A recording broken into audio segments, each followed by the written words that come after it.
Welcome back to another Dr. Supercoach podcast powered by Code Sports. You're on this week with Pistol, and I have a fantastic guest this week. You may have heard of him. It's the man, the myth, the legend, Pig. How are you going? Hey, it's me. I'm here. It's very special. I'm going very well. Yeah, had a nice weekend. I actually completed the City to Surf on the weekend in Sydney.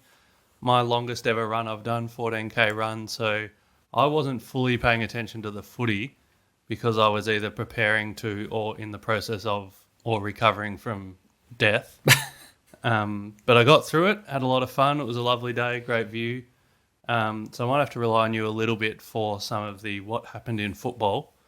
But yeah, that was a lot of fun, really cool event. My team, while I was kind of away doing that, we got a 24.02, just treading water, not really moving anywhere again. But it was a huge scoring week. I did my captaincy research last week and called out on the pod and then on the video that I said, this is going to be the first week that we see a 2,800 for the year because we hadn't seen one up until then. But doing the captaincy research, I was like, oh, look out, there's a lot of big scores coming. We actually had 11 teams crack 2,800 when no one had done it for the year before. And the top team got 2,900. So, 2,400 is normally okay, but in comparison to everyone else, when you look at those scores, it's not quite. Unbelievable. So, yeah, there was records being broken left, right, and centre for this year. Your running record, all of the Supercoach scores. I heard you were flying. Actually, I saw it on the news. It said when pigs fly. But we saw Cherry come in with another captaincy score. He's making your captaincy videos extremely easy. I heard there's a little rumor going on, Pig, that you're just going to say Captain Cherry for the next two games, and that will be the end of. That's how you're going to wrap up the end of the season. That's pretty much it. I mean, I'll still give 8 other options for the teams that don't have Cherry, but yeah, spoiler alert, he's going to go very big again against Tim English. If Tim English even plays, it might be against Sam Darcy. Whoever he plays, he's going to monster them, and it could be another big one. This is so frustrating because I don't know if you remember, back when I traded out Gorn, it was like 4,000 difference to Cherry, and I couldn't afford it by 200. So I had to get down to English. And I've just lost so many points. Like, it's completely derailed, part of the season by needing an extra $200 because I couldn't afford that tiny little gap. It's that sliding doors moment where the train tracks go in the opposite direction and you don't quite get top 1K because of it. Oh, this is... I mean, I had a terrible week. This was my worst week since round 4. So I only scored 2363 and fell from 1,600 to... I nearly fell 1,000 spots. I'm at 2,300 now overall. And I looked at my team and things didn't go that badly. I just didn't have any of the high scorers. I only had one score above 150 when it felt like everyone was hitting heaps of them. I only had Luke Ryan, but in my backline, my lowest score was Whitfield. Actually, no, that's not true. I loopholed Dacos with Dale, which I thought was really smart when Dacos got 66, and then Dale got 45, and that was kind of amusing that I lost points on that loophole. I was pretty happy with myself the whole weekend for benching Dacos. But yeah, my midfield, my lowest was Walsh, and then the next lowest was Rosie's, 104. And the forward line was a bit of a disaster with Caldwell's 55 and Kerno's 17. So I guess maybe it was really bad, but it just didn't feel like it was going that badly the whole weekend. But anyway, that kills my top 1,000 dreams, unfortunately. And now with the English is in a moon boot, Kerno is probably going to be out for the season, you would imagine, after his ankle injury. Yeah, I did catch that. That didn't look good. He was pretty frustrated. Yeah, he's punched the ground. It's never a good sign. Sheasel is having scans and assessed later in the week on his ankle. So there's really 3, 4, 5 key Supercoach players that are somewhat in doubt for this week. And we won't know if they're out. But at this stage of the year, if you have trades, this is what they're for. There's nobody in the game, if they miss this week, that I would hold. Pretty much, I'd just get rid of I anyone. fully agree. So that should lead into some of our podcast questions, Pig. Well, I think like you said your top 1K goal is probably dead, but you've still got a good goal there. You're still keeping Chizo and JB at arm's length, and you're still leading the podcaster ranking. So that's your aim for the next 2 weeks, is to finish on top of the four of us. Oh, that sounds like a dream. Wait, no, that came out badly. Finishing on top of the four of us. No, this has gone terribly for me again. All right, I'm going to jump into some podcast questions, and probably with no surprises, it's Charlie Kerno trade out options. I got asked that many, many times, and I think we need to talk about different price ranges because everyone's going to have a different amount of money to spend. He's $3.95, so we'll do one price range of people that are below his price. Then maybe we'll do like a $4.20 option, and then maybe like a $4.50 and above option. Maybe we'll do those 3 price points. Does that sound reasonable? Yep. Yeah, we can even go a bit. I mean, there was someone that was asking the question. They said they've got 2 trades and 150K in the bank. So, I mean, I'll just get that out of the way. If you've got that, then that's amazing. And I quite like Jesse Hogan. If you've got 529K, he's got his last 2 aren't great, but he's leading the Coleman and probably going to be trying to kick bags. Yep. I mean, if you got a bit less than that, Dylan Moore for 500K. He's put 3 90s in a row. He's been very consistent. He now finishes with Richmond and North. He should be nice. But I think most people won't have that kind of money in the bag. So, yeah, we can go through. What do you think of Jeremy Cameron for 425K? Oh, you picked one that didn't fall into my 3 categories firstly, so I just wanted to point that out. Okay, just about. The fixtures are good for Geelong, so I like it. It's an awkward price range. I feel like, I mean, if you can afford him, he's probably the best one at his price. But similarly, I think Alex Neil-Bullen's not too bad at $4.19. At these price points, you're not really going to get somebody who's going to go 100 plus. You're just trying to pick somebody who's not going to, stink the bed, basically. I think Alex Neil-Bullen's got 2 decent matchups to finish the year, so you could look there. I probably like Jeremy Cameron a little bit more than him. Tom Powell is the same price as Jeremy Cameron. How would you see those two? Because Powell had 50% CBAs last week. He, whenever he gets a good midfield role, he always scores really well. Doesn't have the best fixtures to finish out the year with Western Bulldogs and Hawthorn. How would you lean between those 2 options? That one is tough. I kind of like them both. Like, it's kind of flying under the radar. Jeremy Cameron's got a 3-round average of 96. So he is doing it for a few games now and finishing with St Kilda and West Coast. So I do like that. But Powell, I mean, I'm still a little bit jaded at Powell from the start of the year, from that whole saga we had. But I think he's hitting form. He's going really well. So I would probably pick Cameron. But I'll be honest, I haven't watched much of North Melbourne recently. So if you have and can provide more context on Powell, go for it. No, I think I'd go Cameron as well. So probably no context needed. He's not playing like directly off halfback or anything. And I think Fisher's probably going to come back this week anyway. So what about Fisher as an option? I think, they're probably, if that's my price range in now what's 425K and under, I'm probably going to lean Cameron in that one. I don't know if I'd like Jesse Hogan as the number 1 option. I do agree that he's going for it. I think Dylan Moore is like a much better option just because the fixtures for Hawthorn, and they must win and they need percentage. So I think. Did you know Jesse Hogan has a 3-round average of 118? I did know. But Dylan Moore had 137 Dream Team last week to 97 SuperCoach, and he dominated.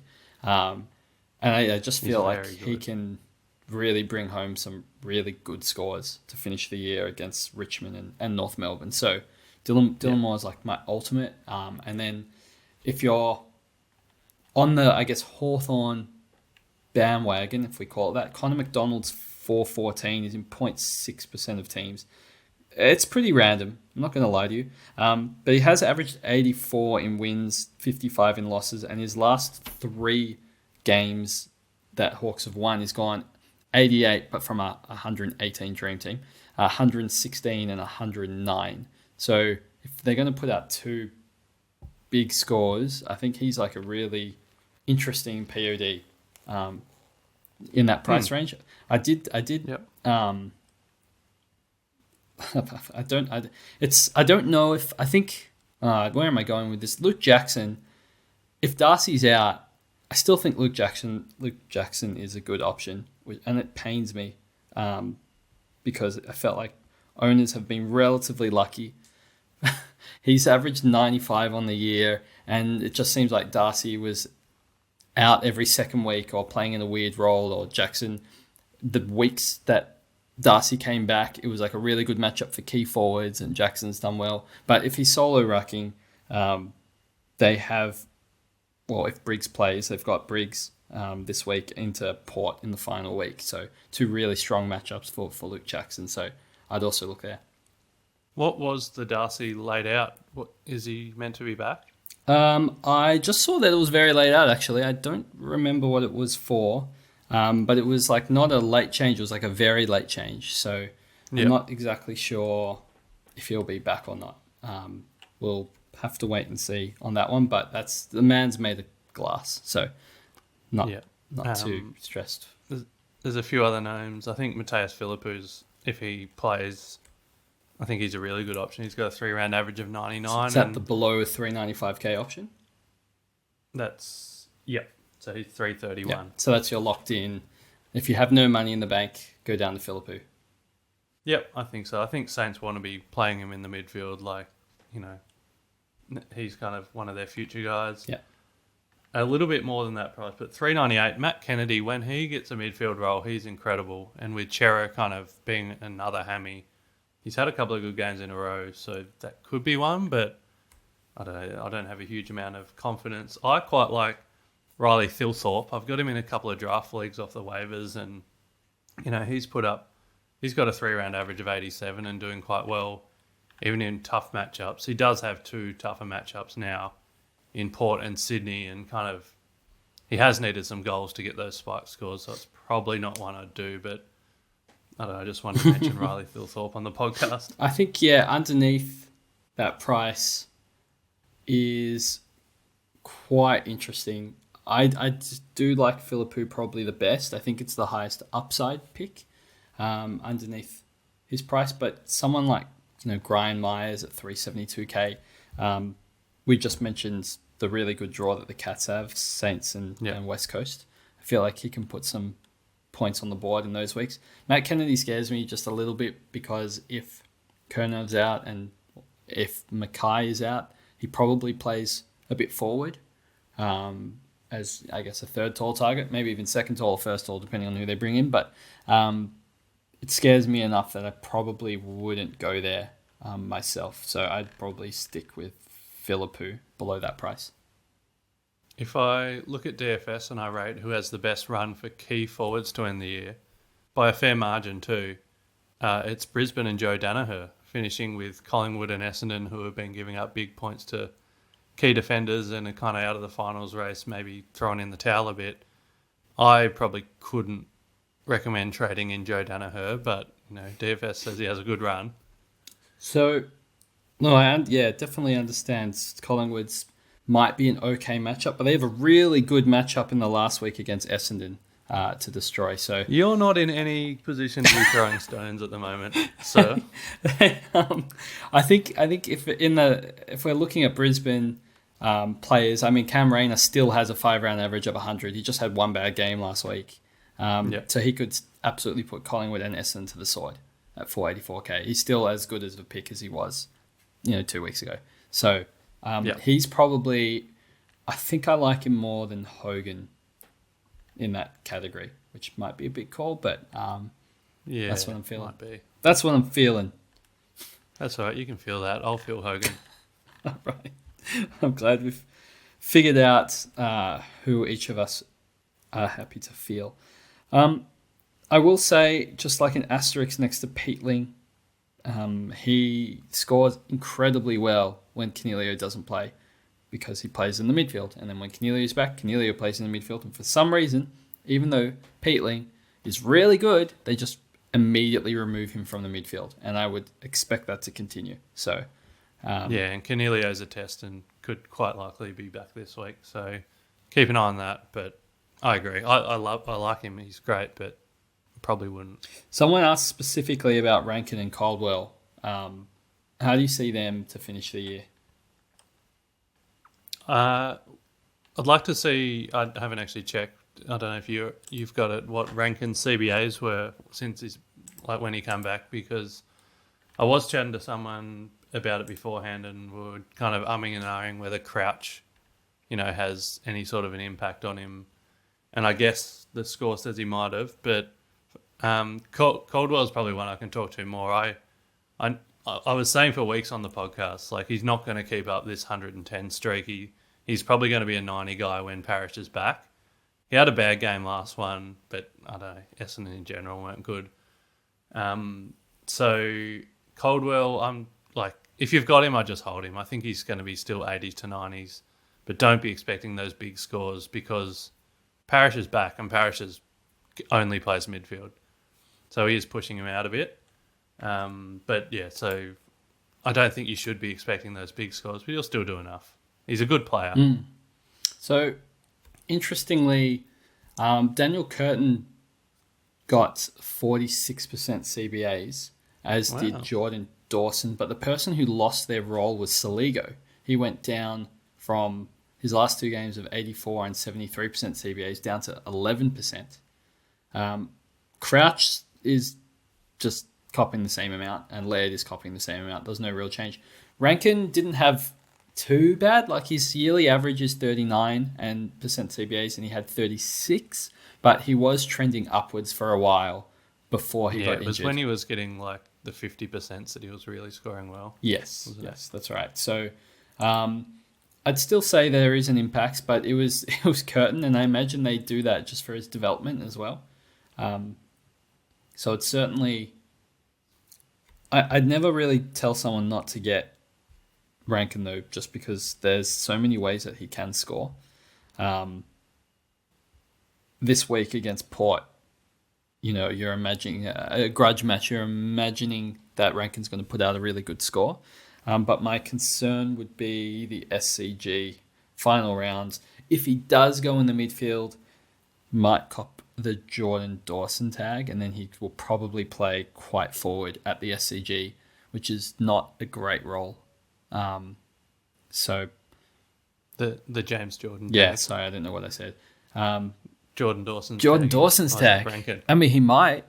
It's a possibility. He will be there, or he might not be there. That's an interesting way to look at it, because I more look at it like, even if he is whatever role he's playing, Port and Sydney are two of the hardest teams, and if he doesn't have those CBAs, it might be a bit tough.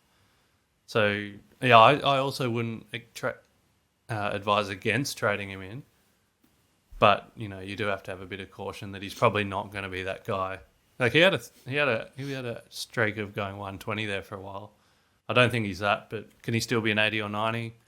Yeah, but he's expensive. Could Jeremy Cameron or someone give you that for a lot cheaper? Yeah. That's definitely interesting there. So, next question we have Luke Rashdogs Cats has said he's got 2 trades left and 65k in the bank. What should the priority trade be? Jackson, if Darcy is back, to someone that's 503k under. He's got all the top forwards already. Powell, no, I don't know what he's saying. Should he trade Dawson to Dunkley? Should he trade Rosie out to Zeret? Should you trade out English because English is not scoring super well? Where's your gut feel? I guess this is more a luxury trade question. All of the, no one's thinking of trading out Raul at the moment, but a couple of weeks ago people were. So where should the luxury traders be turning their eye to at the moment? So for Luke specifically, he has 2 trades left, and he's been quite vocal about trying to win his leagues because he's in a few cash leagues. So if I was in that position, well, that's interesting. Would I use them both now and try and get the win this week? I think I'd use one this week on a luxury for sure. Yeah. And then I'd save the one for next week, because if you get through, there could be more injuries. Like we just had Kerno and maybe even English, so it could happen again. So I'd probably use one this week, one next week. In terms of what I'd be doing, getting rid of English is my initial thought. If he's in a moon boot, potentially hampered, even if he does play, that's just not good. And if he does play, he's coming up against Cherry, who's a really good ruckman and just probably going to eat him alive. Yep. So I would get rid of English, gut feeling, looking at his questions. I mean, Dawson's also got a really hard run, so like a Dawson to Dunkley, that does sound quite nice. But English to Nank's got a good run to finish. I think that's really awesome as well. If you can do... Marshall's a bit more expensive now. But if you could have done English to Marshall, that's really nice. I love Marshall's last 2 runs. I think, no spoilers, but he's probably going to make my captaincy video for the next 2 weeks. And he's someone that I've flagged as, like, if you're a league player, he's going to be a really unique pod coming home. So English to Marshall, if you can do that, I would love that. All right. He can't. His fall's just short, so... That's Well, I've just teased him, so English to Nank then is still very good. He can afford by 1k Darcy Cameron. Does that change anything? Darcy Cameron finishes with Brisbane and then Max Gawn. No, I wouldn't do that. Does have a 5-round average of 130. Yeah, he's been great. But no, I think I would rather Nank, who finishes with Hawthorn. So he's Meek's been giving up a lot. His last round against Gold Coast will probably be tough, but Witts actually hasn't been as restrictive as he normally is. So I'd do that. Would you move on Dawson or no Rosie? I'd get rid of English anyway. With or without Moon Boot. I think Riley O'Brien might be a bit of an underrated option. He's got Sweet and then Grundy, who is giving away frees because he's so tired. Just giving away so many frees. And honestly, they might rest him in one of these weeks. If it's not this week, it might be the next week. He just looks absolutely exhausted.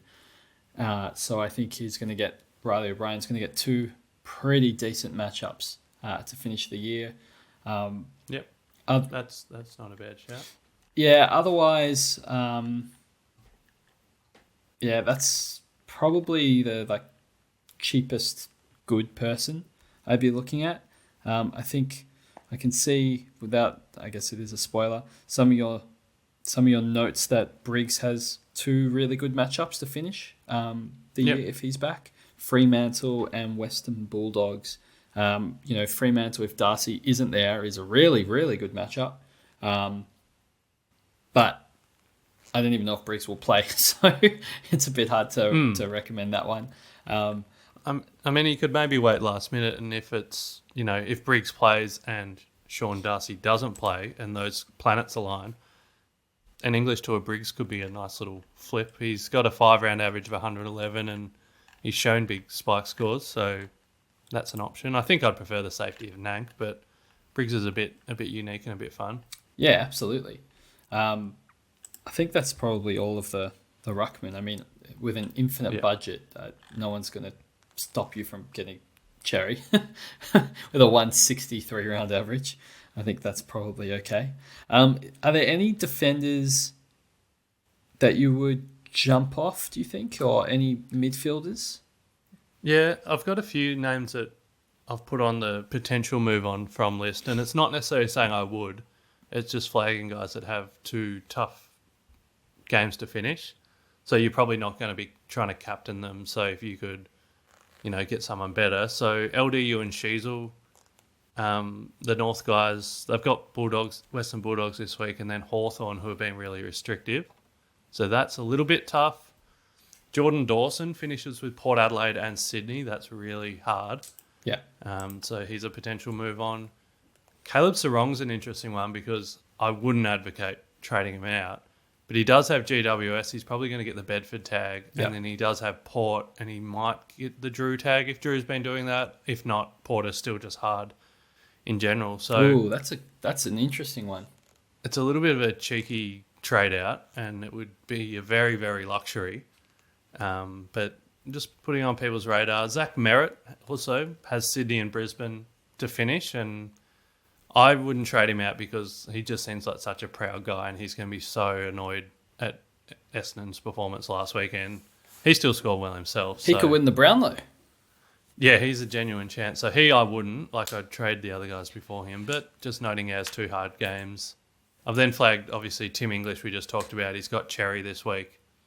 He has Briggs in the last week, is usually a bit easier, but Tim English just isn't that good anymore. So Sheasel, I think, he's got that ankle injury. We don't know if he's going to play or not. It's a really interesting trade out option. Because it's 637k, which opens up the whole board. Yep. They could put him on ice for the year. I mean, yeah, absolutely. Or they could just play him forward and just say, have a kick. Like, I definitely think if he's got bad fixtures anyway, and he's going to play injured, and you want to take a punt on somebody that pretty much everyone has, so you're creating a POD on purpose.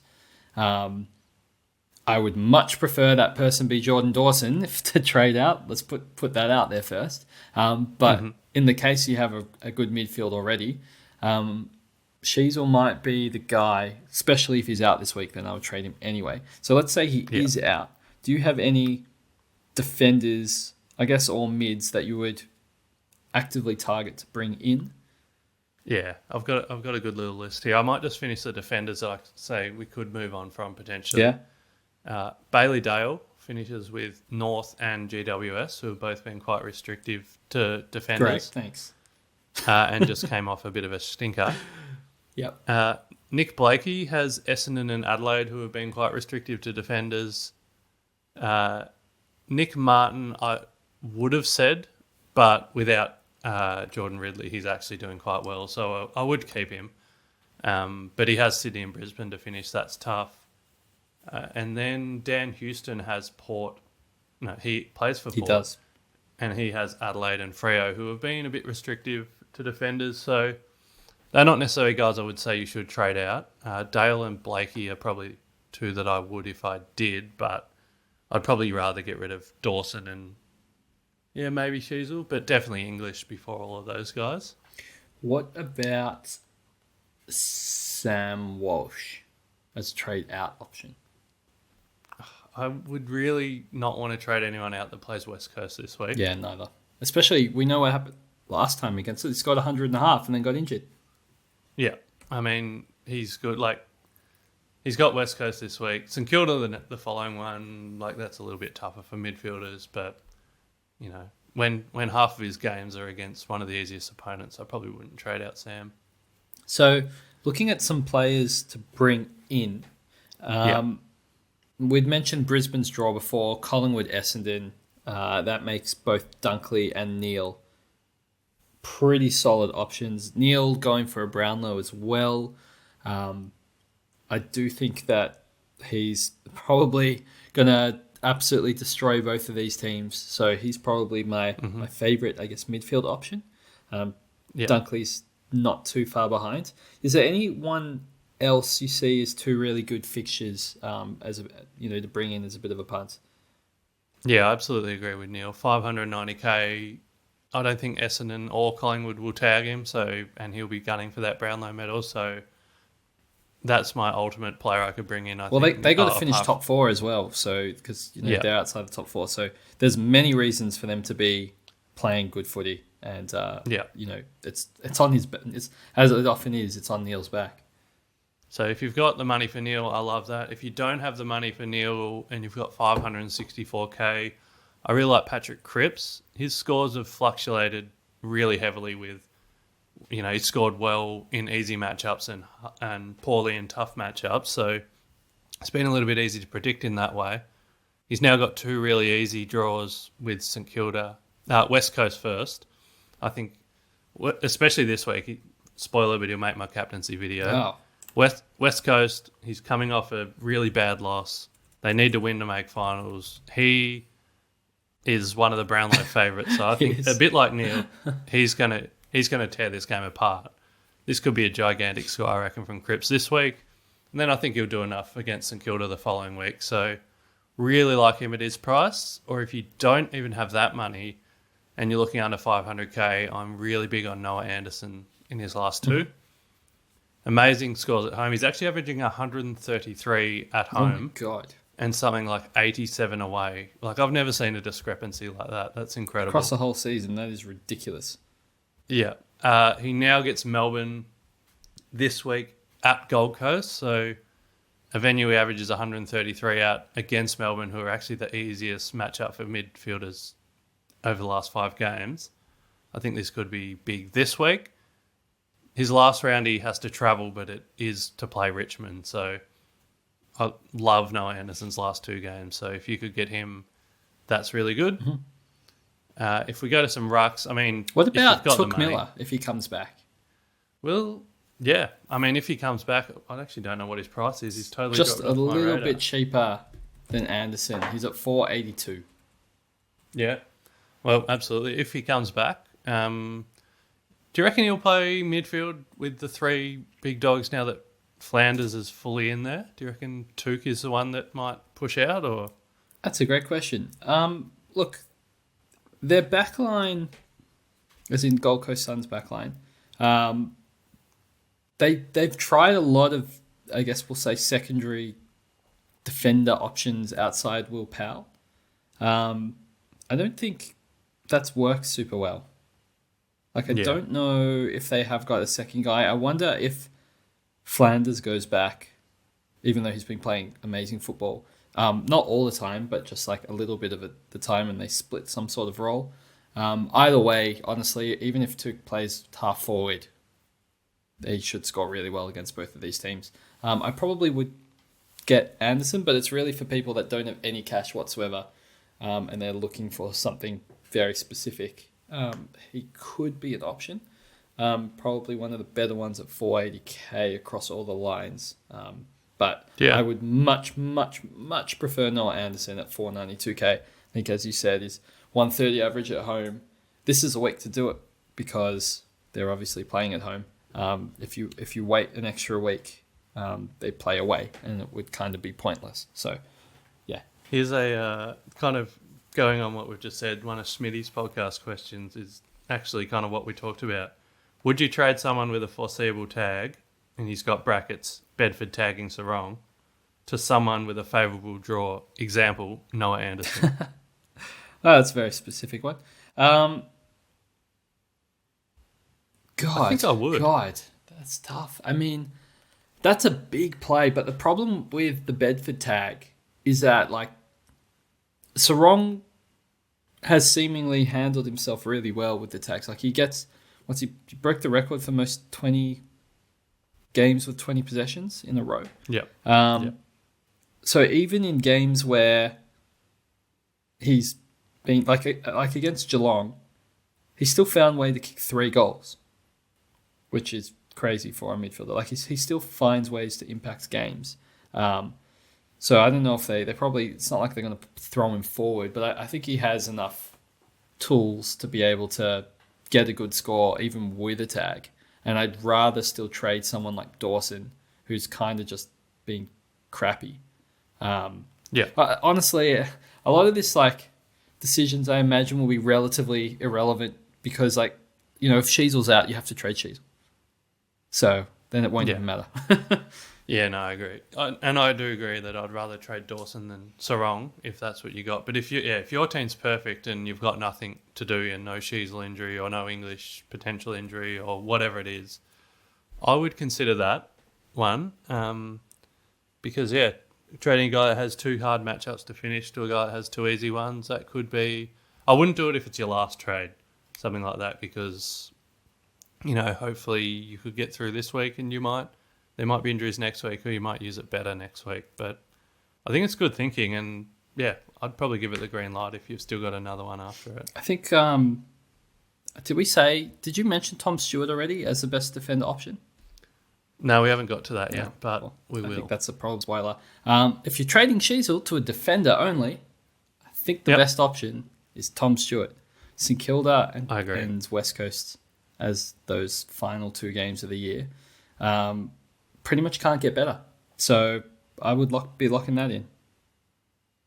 Yeah, I mean, he's 577k, so you actually save a bit of money from Sheasel. I don't know if that helps you or not, but amazing role. He's still playing that midfield role and dropping back into defence. And St Kilda and West Coast are pretty much the 2 best matchups for defenders, so that's just incredible. I mean, Lockie Whitfield had a down one, but he's still going well. He copped a 3 on knock, Bulldogs. and I think they played him a bit forward.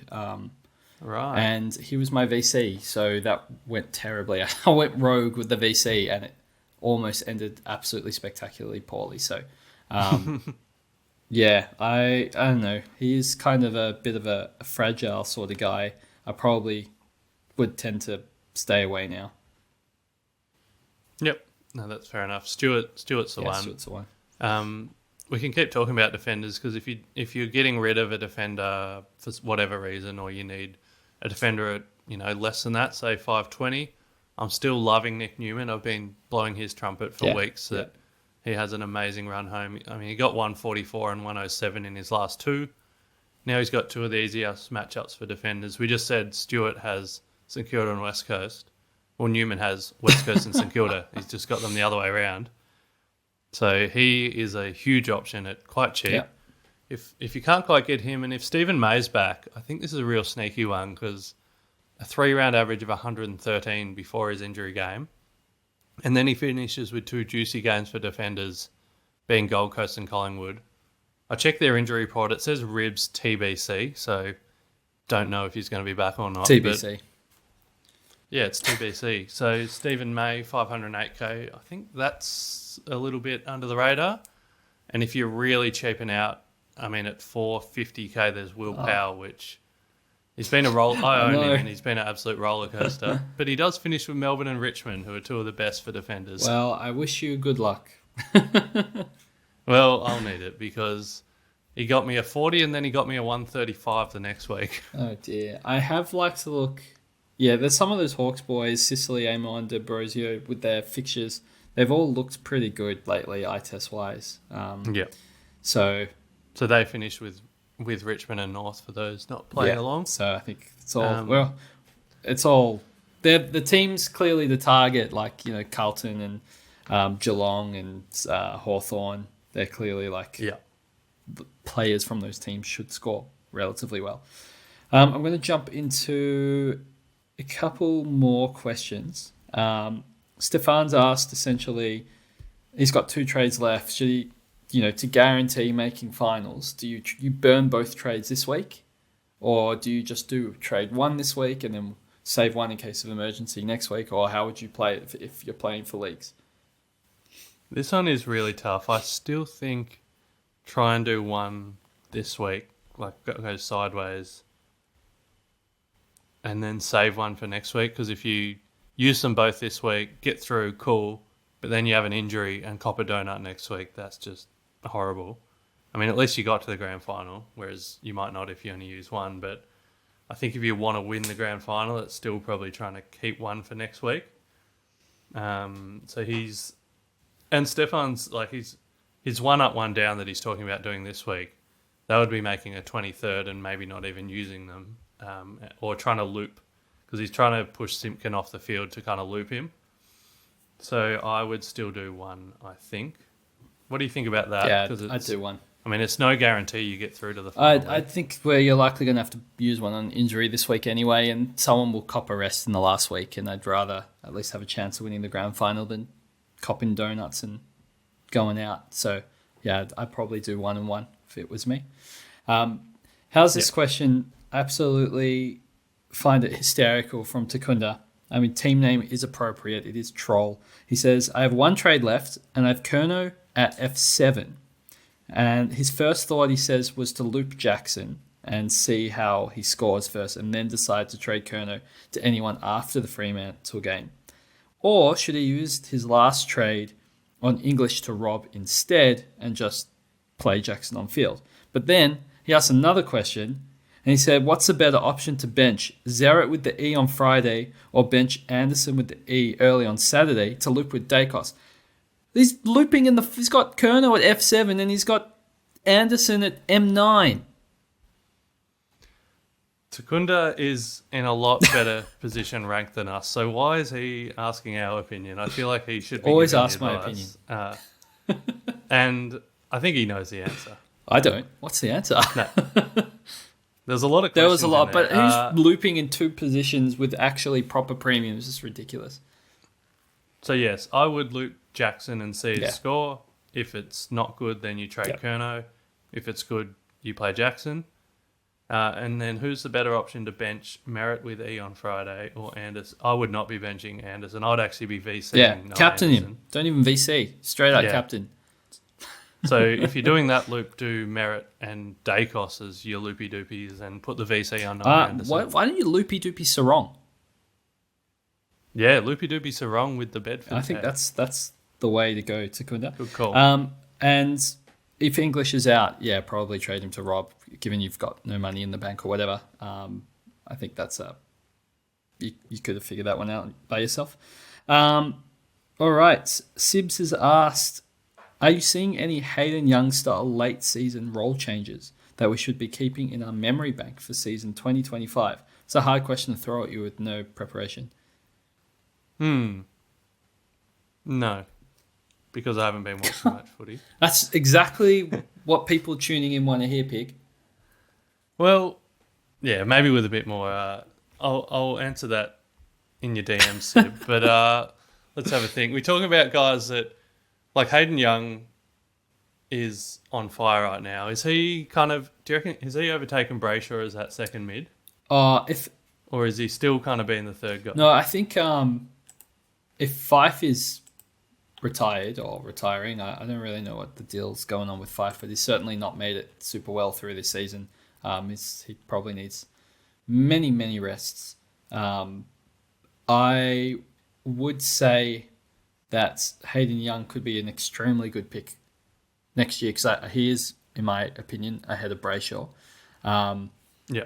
Even though their time on grounds, their CBAs are really evenly split.